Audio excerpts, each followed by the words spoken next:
Nice.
Happy Friday, everybody.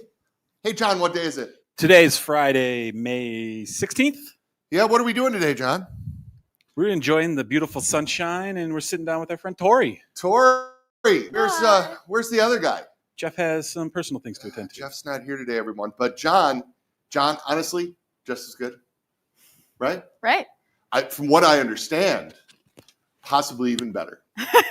That's what really I hear. the ultimate test today. Yeah, for sure. We are still struggling with internet issues in the Circle R studio. And so hopefully this goes off without a hitch, but I'm warning you, like last week, the whole thing could just go. That's exciting. This is Tori Ross, everyone. Hello. Tori is I know it seems hard to believe, but she's a longtime friend of the company. She has been a touring professional musician for 5 years, 6 years, 7 years? 4 or 5 years. You're being generous, being really generous.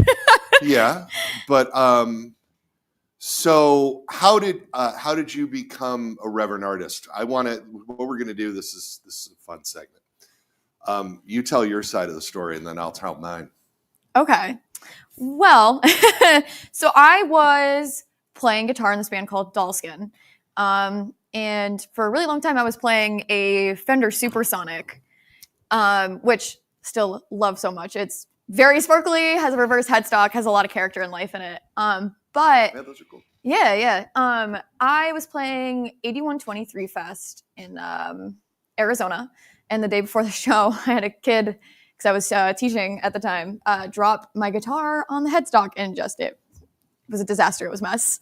So the guy I was dating at the time played Reverend, and he'd always played Reverends, and I borrowed his guitar, and fell in love with it, and posted some pictures, which you then saw, and then reached out to me and was like, "Hey, is that yours?" To which I was like, "No."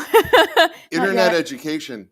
Did I see those pictures because you tagged us? I did. See? Yeah. Yeah. Tagging goes a really, hell of a way. Yeah. Wow. How weird. Yeah. But and then some other weird account on Instagram called Reverse Headstocks started following you because of the Supersonic. Yeah, that happened long before I even had played the Reverend publicly. 'Cause, that page had reposted some photos of mine when I was playing with Dollskin, because we had a photographer, so we were posting every day and stuff like that. And I had a Reverend bass, but I wasn't playing bass in a band at the time, so that never really saw the light of day. And then so posted the pictures playing my ex-boyfriend's Reverend, and then one thing led to another, and I was talking to Tim. And now I have a beautiful purple double agent. And Tim got you the double agent? Yes, double agent W. And then I posted a picture this morning of you with your black sparkle bayonet. Yes. Now, those were some exclusives that we did with the Tone Shop in Addison, Texas. Right. And you acquired that one on your own. Yeah, it was Such it was a badass ride. it was a birthday / Christmas gift from my dad that I got super early in the year because I was out on the road. And we stopped at home in Phoenix, and he was like, "Hey, I have something for you," and it was that guitar, and he let me take it out for the rest of the run, and very grateful that I got to do that. I love that guitar. When I moved, it came with me across the country from Arizona to Buffalo. So nice.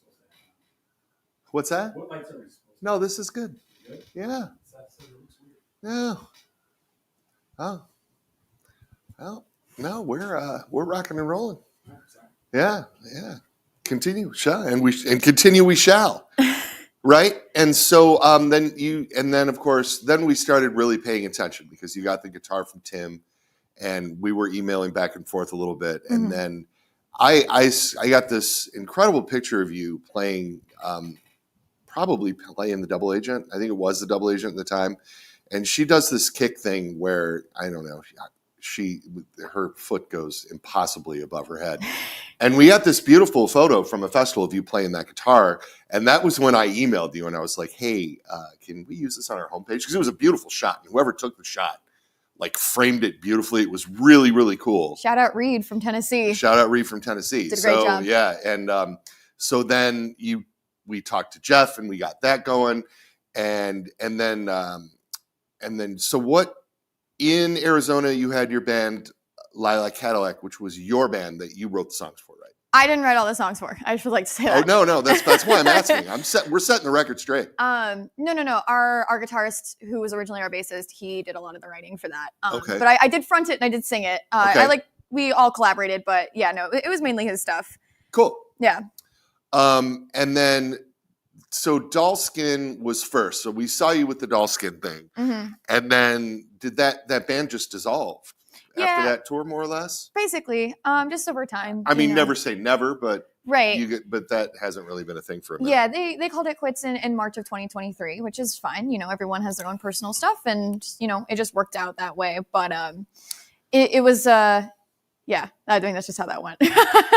And then we had those two weird NAMM shows that were not in January in California. And I believe at the second one, we had the big Reverend party with Bad Cop, Bad Cop. And Dollskin played gigs with Bad. Did you tour with them or did you just do one-off shows with them? Or no, I know you knew Lynn and Stacy. Yeah, we had toured with them in October and November of 2021. So that's how I knew Bad Cop, Bad Cop was just, we had went on the road with them, which was really fun and loved them so much. We instantly hit it off and, became very close. What was the name of that room in Orange? Chain Reaction. Chain Reaction, that's it. Yeah. Iconic venue. For sure. And we had, for a long time, we had epic NAMM parties at the Slide Bar in Fullerton. We had some bangers. Kyle Gass Band and Coffin Cats and Sun and Sail Club, Mike Watt, Reeves Gabrell's, so many great Incredible. things. And then of course the venue closed during the dark times during the COVID. And so we were kind of scrambling for a place to have a show out there, and Stacy recommended Chain Reaction. Nice. And one thing led to another, and so we ended up having Lilac Cadillac, Hello Mary, and Bad Cop playing our NAMM party, which I don't think it's been topped. It was a lot of fun. It's a very fond memory of mine. It was a lot of fun. Yeah. Hey, women in rock people take notice, because we invited them. Hey, you should really come to this show, see what you're missing, right? And then that was kind of a cool weekend because we sort of we solidified some friendships between all of you guys, which I think is really cool. Yeah. And then of course Penny and I were able to personally spend a lot of time with you and talk to you about stuff, and Naylor was immediately like, oh my God, that girl's awesome. And so we've maintained our relationship, of course, since then. That was the weekend that we dropped Lynn and Stacy's signature models. And we still haven't had them in the Circle R studio, but that might happen in the fall. We're crossing our fingers. And we haven't had Hello Mary in here yet, although I've seen them a bunch, and their new record is doing really well. They're in Europe right now, I believe. I think they were in Belgium yesterday, and I think they're heading over to the UK. Oh, wow. That's phenomenal. Yeah, and their new record's doing great, but I think we're going to be able to have them here in the fall too, which is amazing. Yeah. And then you after that toured in a band called Carpool out of Rochester, New York. Yep. And Carpool was the second band to record in here. The first band to record in here was Mike Watt's MSS, Mike Watt and Mike Begata's MSSV with Stephen Hodges on drums. Nice. Fucking badass band. So good. And then you were the second band we had in here, and Naylor also came down for that session because he wanted to see all of this once we got all of this put together and finalized, and that was awesome. Mm-hmm. And then you've been through town a couple times since then on a couple of different festivals and things, and you always make it a point to stop by here. Yeah. Every single time I'm in the area, I'm bugging you if I can come by. No, it's all good. Love stopping in. Yeah, and so this week we invited you to stay here and work with us for a week. And how'd that go? Great. Yeah. Learned a lot. Yeah. What's your favorite part? I mean, other than this right here. Yeah, I was gonna say. I mean, this little alone is great. Obviously. Honestly, being back in the shop was really fun. I being hands-on and stuff like that, doing setups and everything. It was really interesting to watch the way that they do it here, and it's slightly different from most other places, but I don't know. I work on cars and have a mechanic brain, so it was really, really cool to see all of that. I don't know, there was a lot of really cool behind the scenes stuff that you wouldn't really think about when it comes to running a guitar business, and you're oh my god, this is far more complicated than I could have possibly have imagined. But I mean, truly, everybody that works here is so kind and so wonderful, and I think that's probably the best part is it's just been a great time all around, getting to meet everybody and getting to learn from every single person and what they do individually that, makes this company go around. So, yeah. I put her on the spot and she survived. That was cool. Thanks, Tori. Thanks. It's been a joy having you here. What do you got? What do you got in your hands? I know you could talk about this bass with somewhat of an intimate knowledge because you have one. So this is the Sentinel bass. Mm-hmm. Sentinel bass was actually the first Reverend that I owned. I have one in mulberry pink. It's very well loved. It's at my hotel room right now. I've been playing it all week. Has some very lovely divots in the back of the neck that I've put there through lots of roughing and stuff like that. Are you kicking the back of the neck with your steel-toed boots? Yeah. Just really whipping it all the way around. So this is the Sentinel, short scale set neck, super comfortable for me to play because I'm 5'2" and I have a very short wingspan. But something that that's just how it goes. But it's got the rail hammer pickups. But something that I thought was really interesting that I've never seen on a bass was the fact that it has a 3-way switch. I feel I've never played a bass like that before where I can really hone in and choose where I want it. So if I am correct, hopefully I am, top is going to be just top pickup. Poor Tori. John's shaking his head. No, am I wrong? Yeah, there's... Okay, no. Okay, all right, I'll save you. Please save me. I'll save you. Yeah, please save me. It's a Reverend P-Blade pickup. Okay. And Railhammer does not currently make bass pickups, but I do get that all the time. So these are not Railhammers? No. So we own Railhammer pickups, but Railhammers at the moment are specifically guitar humbuckers that are designed to sound like different things, and the blades keep the bottom end of those guitars really nice and compressed, like you see on this gorgeous Reeves Gabrell signature model. This is the Railhammer vibe. I get asked often to do Railhammer bass pickups, and it's confusing because of the blades, especially under the wound strings, right? Yeah. But the thing is, the Railhammer thing is the blades balancing the oversized pull pieces. And the nice thing about using blades in passive magnetic pickups is they naturally compress the tone. And in the low end in particular, be it the low end of a guitar or a baritone guitar, and of course the entire bass, the blades would work really, really nice for articulation. Yeah, it sounds fucking great. Full range EQ. with nice natural compression on the bottom. So, all right, talk me through it, because everything that I've been told is apparently wrong. So nice. No, that's all good. So, the 3-way switch on the Sentinel does it tone shapes with capacitors.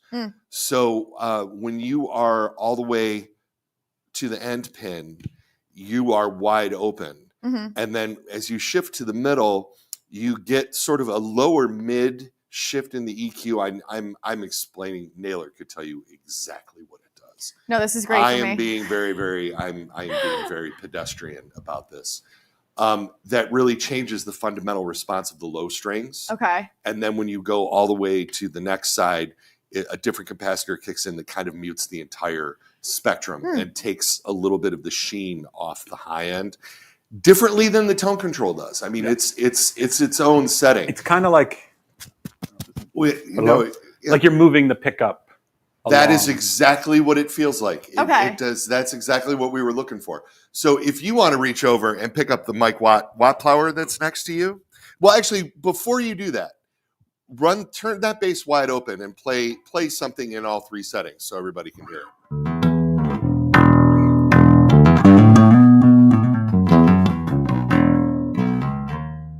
So that's all the way. This is middle position. Slightly warmer, round it off. Yep.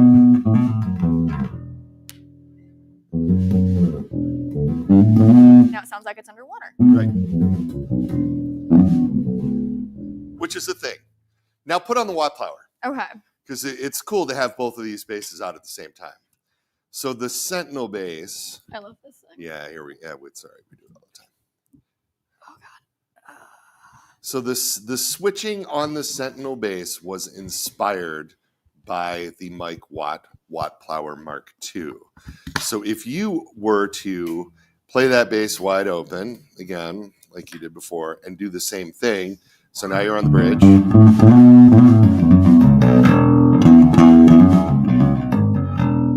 It is bright. Then they go to the middle.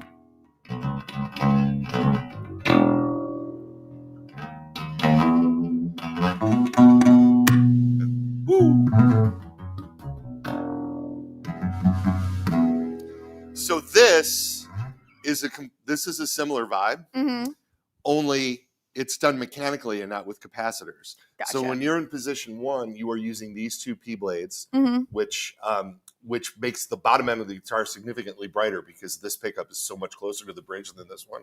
And then in position 2, it flips to these 2 blades, which changes the fundamental response of the low strings in a similar way that the middle position does in the Sentinel. Yep. And then when you go to the other position, you are in that neck humbucker, which we call the Mike Watt thump bucker, isolated by itself. And so when Mike plays, Mike does a lot of leads. If you see MSSV on tour, heading to Europe here shortly, our European friends, go see this band. Oh my God, they're so good. Mike solos a lot above the 12th fret, and he goes to that neck pickup and makes these really sort of I think the best word term is skronk. It's kind of like a real skronky sound. It's like he's got a wah pedal cocked or something. He rolls down the volume and he plays these little lines and stuff up there, and then he can just roll that volume on. Bong, he's back to the full Watt plower. So so that was exactly what we were thinking about with the Sentinel. Because it was interesting to have a short scale bass that has similar tonal options. Just be able to market it in a different way, right? Yeah. Well, I feel like a dumbass, so thank you for educating me. No, that's why you're here. Truly, everything I thought was just wrong, but that's okay. I still love it. Still play the hell out of it. Yeah. Oh yeah. Yeah. I got my tone dialed in on those things. So. Yeah. And what do you use for an amp with your Sentinel? So, for the longest time, I was using a 1972 Fender Bassman Silverface head and cab. I bought that when I was in high school from the guy I recorded with my old first ever punk band. Okay. And the tone was great. And used that for a very long time. And then in the last year, I've been playing out of an orange bass terror head through a Fender cab. And that's a bass amp that I've wanted for a long time because there was this band in Arizona and the bassist there always had one. His tone was just gnarly and he would always play through like a big muff fuzz. And I was like, I want to sound like that. So finally fulfilling my dreams as like a 15-year-old. and those things are so easy to carry around. It is. It's like a handbag. Yeah. No, that's really cool. I got one of those. I got one of those solid state set heads, like High Gain 100 or something. I saw the Orange People a couple times this year when we did the guitar show in England and, of course, the NAMM show or whatever. Gain Baby 100. That thing just rips. Have you played through that yet? No. It's in the old studio up front. Okay. You should check it out before you go. Cool. While she is plunking away over there on the Watt Plower and the Sentinel bass, I tore into this Reeves Gabrell's RG1 in the classic Orange Flame Maple. We've been making a version of the Reeves guitar on this Charger body since 2008. The original version was a hardtail with a little DiMarzio rail pickup in the neck. And the DiMarzio, it was like one of those blade style pickups up here. Mm-hmm. And Reeves used to use that as a 24th fret all the time. He'd get up above the neck and be bending on the pickup. It was badass. And then as this guitar developed, over the years, it ended up with a pair of Reeves's signature rail hammers. It ended up with a phase control, which takes the pickups out of phase when they're both on, and then ebony board and bound neck. The neck got bigger, so this is one of the larger neck profiles on the Reverend guitars, and it's also the largest frets that we use. They're like super jumbos, and so and the Wilkinson is recessed into the body, so you can get all the flutters without any.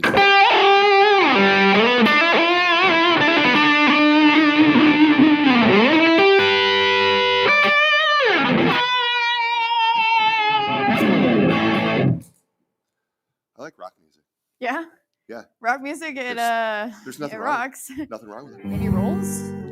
The phase thing is cool, Tori. You know about phase?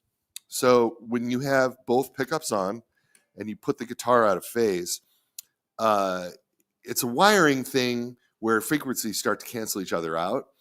And it can easily be corrected. A lot of times when people are changing their pickups for the first time, they accidentally put them in out of phase. Mm-hmm. Like, it just doesn't sound very good when both pickups are on at the same time. And just by flipping the hot and the lead, you can correct that. We have a switch in here that flips the hot and the lead mechanically to put the guitar out phase. And that's it. Here's the whole. It's a great funk sound with two hot humbuckers. But with the with like the full high gain on, it's the full on like Brian May thing.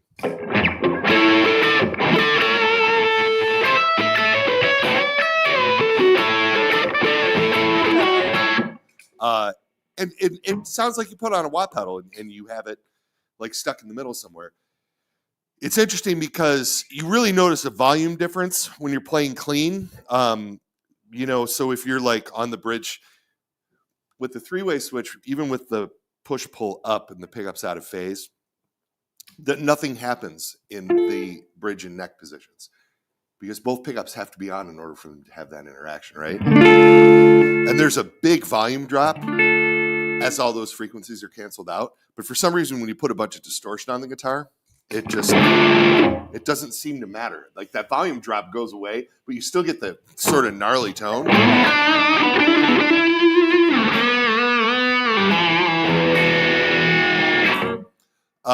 Reeves is amazing at making that musical.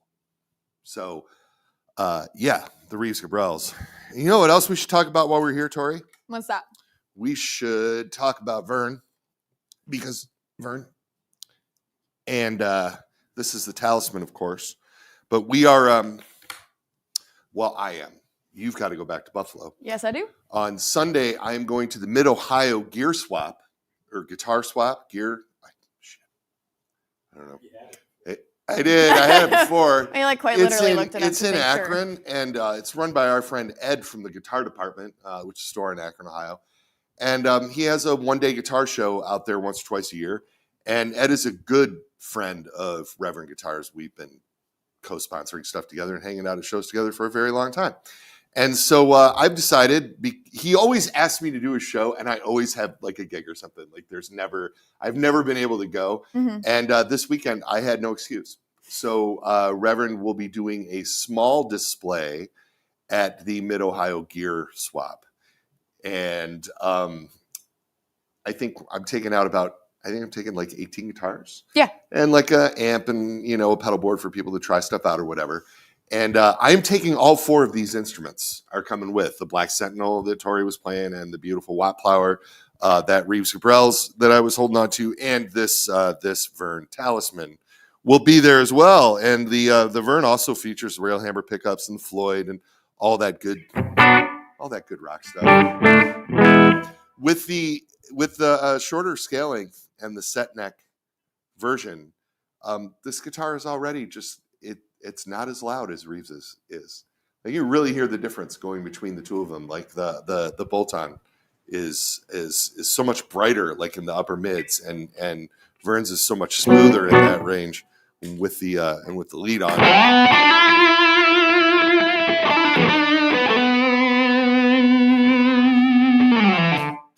It's a great sounding guitar. It really is. Yeah. Stunning. It is the Midwest Music Gear Swap. Midwest Music Gear Swap, everyone. There it is. Sorry, I try to remember stuff, but it doesn't always come.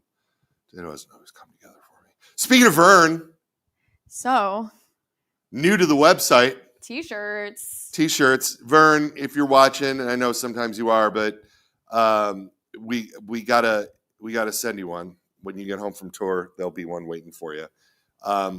Vern and Joe did this together, and this is, of course, the logo from the headstock on the front, and then on the back are all of the inlays. Isn't that cool? It's a fun shirt. I like it a a lot. Fun shirt. These are for sale we dropped these on the website, I believe, earlier this week with little or no fanfare. So we're giving them the fanfare they deserve right now. Yep. And you could check those out at reverendguitars.com. And if you're watching this, like and subscribe and tell your friends, right? John, anybody have anything for me? We got some stuff. Or for Tori? Oh boy, oh boy. What do we got? This is the live questions part of the show. Yeah. All right. Eric Sycama. Bug Eye. That's Bug Eye. Okay. Yeah. Yes, Eric. He would like to know, Tori, how many bands have you been in since you decided to go pro, and when did you start? Well, ever since I started touring, I think I've toured with 3 bands. I usually stick with one and then just kind of go with it. I was in Dalskin first, and I did Dalskin for about 2.5 years. And then I started playing with Carpool in 2023.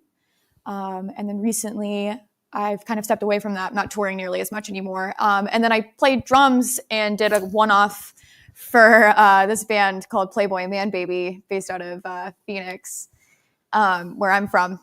And Playboy Man Baby, by the way. Yeah, love them so much.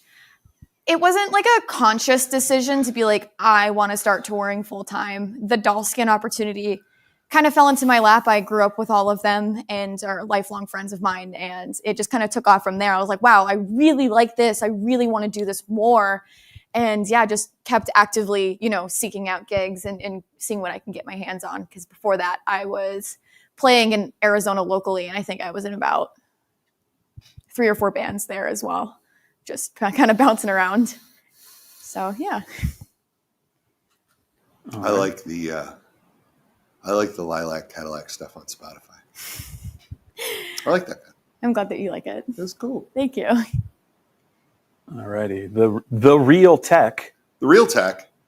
Not the fake tech. The real tech. Authentic. You can probably both answer this, but what pickup preference do you have for various parts within a song?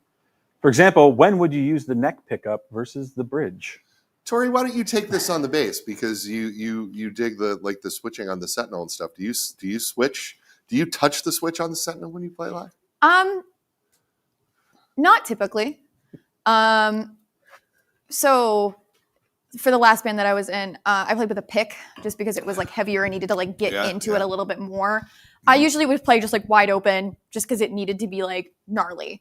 But a lot of the time when I'm like just like playing with my hands, playing softer, maybe like jazzier stuff, or even pop music, I try and keep it kind of in that middle position where it's slightly closed off, a little bit more warm sounding. It's a little bit more forgiving when you're playing with your hands because I feel like there can be a little bit extra like touching of like the the pickups and stuff like that, and you want to be a little bit more forgiveness with like the way that you're playing because I kind of dig into it and probably shouldn't, but I don't know, I feel like it lends itself a little bit better to smoothness in between like notes and stuff like that. I'm like Tori in that I play the bridge pickup wide open all the time. Most of your guitars only have bridge pickups. Most of the guitars that I perform with only have bridge pickups. I play a modified Matt West with the Billy Corgan pickup on the bridge, which is like my favorite guitar for the rock music and the ska music. And of course, with the ska music, the rhythm stuff needs to be very bright and percussive to cut through the horns and all of that. Mm-hmm. And then when I play leads in that band, I just pump up the volume, turn on the overdrive with the guitar and the same thing. Yeah. When I do the Polka Floyd thing, there are times with the guitar where I use a 3 pickup guitar. I use a Pete Anderson Eastsider S, but it's a cool question while I'm holding the Vern because you can actually mimic that stuff with the Vern really well. This is a hyper vintage bridge pickup and then 2 clean cuts in the middle and the neck. And if you put the 2 clean cuts on and you turn the volume up, that would be helpful. And you roll off the bass contour. So there's the bass contour up. And roll the bass contour off. It does a real convincing, like, strummy thing,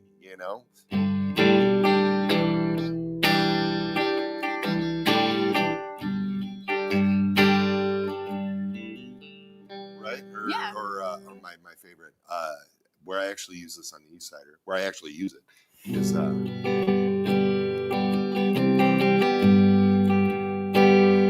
If you didn't care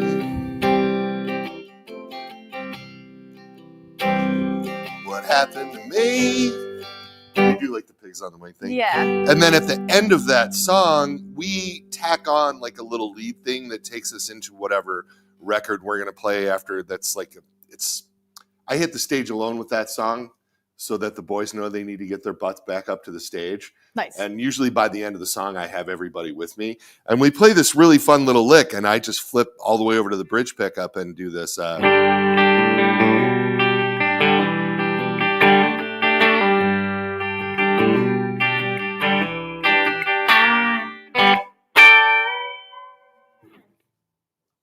Oh, yeah. And there it is. There's all that bright. So, I mean, it's a hard question to answer because there are so many different situations where you could use all those voices. Like Vern in particular is big on that in-between position 4 when they're playing Glamour Boys. And I wish I knew how to play Glamour Boys, and I would show that to you. Maybe one of these days I'll learn more Living Color songs. Or I could have our new friend Amelia Figuera, who came in second at the Texas 10 under 10 or 10 under 20 a couple weeks ago. Her and her band played Cult of Personality. That's awesome. Which, yeah, I would have had him in first place, but there were other judges, and I bet she could come in and play Glamour Boys for sure, no doubt in my mind. So yeah, tough question, but that's one of the reasons why we make the guitar so versatile. I mean, so that anybody can try to. Yeah. And there's no rules. There's no rules. Also, there's no rules. There's no rules at all. I stack pedals incorrectly. I always love it when somebody looks at my pedal board and says, you're really supposed to have this before this. I'm like, really? 'Cause I kind of like it the way it is. I like to have flangers before distortion pedals. I think it sounds awesome instead of after. There are some rules. Now John's going to argue with me. Oh, boy. Somebody called JJ Jenkins. Hey! Sounds fake. Says, hey guys, Tori, welcome to the team. Do you have any shows coming up in the future? Well, I am actually playing. So I started playing with this band in Rochester. It's like an all-femme grunge, punk band. And we have our first show with me on guitar, which I haven't played in a while. June 13th in Rochester. So anybody that's in that area, awesome. come on out. Very excited. Cool. Yeah. Very cool. Very cool. Well, Scott, John Boy. All right, and then we got, this is a Ken question. Matt Jaguar asks, can I order a bound neck for my Mercalli 5 Flame Maple? Ooh. The Flame Maple body looks so good, but I'd love a bound neck and block inlays to match the aesthetic. Oh, I apologize. No, at this time, we do not offer necks separately. And the guitars are made to spec, so I don't have spare like bound necks lying around since we made the decision, I think 6 or 7 years ago, to go with unbound and dots to do a little more traditional thing on most of the basses. So we're doing bound and blocks on the set neck basses for the most part, and then signatures are out the window, especially the fretboard on that thing's all over the place. But yeah, so we're doing the blocks and the binding on the set neck bases, and then we're doing the unbound and the dots on the bolt-on bases. And that seems to be the way things are going to be flowing here for a little while. So I apologize that we don't. That's not a service that we offer, I'm afraid. Man, hate to end on a negative, John. Well, it was. Yeah, but hey. Chris Van Sickle says, nice shirts. Oh, glad you dig them, Chris. Thanks. Thank you very much. Well, we're gonna mosey. We can. You want to play that other thing that we were sort of riffing on? Sure. And we will. I am so excited for the next couple weeks, Tori, for this show because it's going to be great. Mm-hmm. Next week at the end of the week, we have our really good friend and bass associate, Mr. Andy Irvine, coming in, and we are going to shoot new demo videos in this studio for the Reverend basses. And Andy is a thumper through and through. And next week, Andy will be sitting in that chair, demoing. He's just going to be surrounded by basses. He's going to be swimming in a sea of Reverend basses. And I'm just, John's like, yeah. And I'm just going to sit here and keep my mouth shut for a change. I think, I hope. And then, you know who's coming 2 weeks from today? Who? Friend of yours. Friend of mine. Spice. Right. Yeah, Ryan Malixi from Hot Mulligan will be sitting in that chair 2 weeks from today, and we are going to do the rundown on his models live on the show. And awesome. I'm really super excited about that because the last time he was here, we hadn't even announced it yet. Wow. And he played it in the studio, and it made it on the camera and in the videos we put out before we even launched the guitar. Whoops. So it'll be fun to have him in here and talk about his guitar and all of the stuff that Hot Mulligan has going on, which is a ton. Totally. Yeah, they're fantastic band. So we'll get all that in. And I even remember how this other thing. It's B to G, and then G.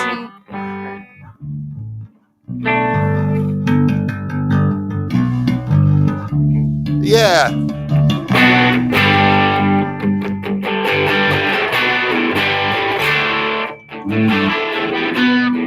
See you later, everybody.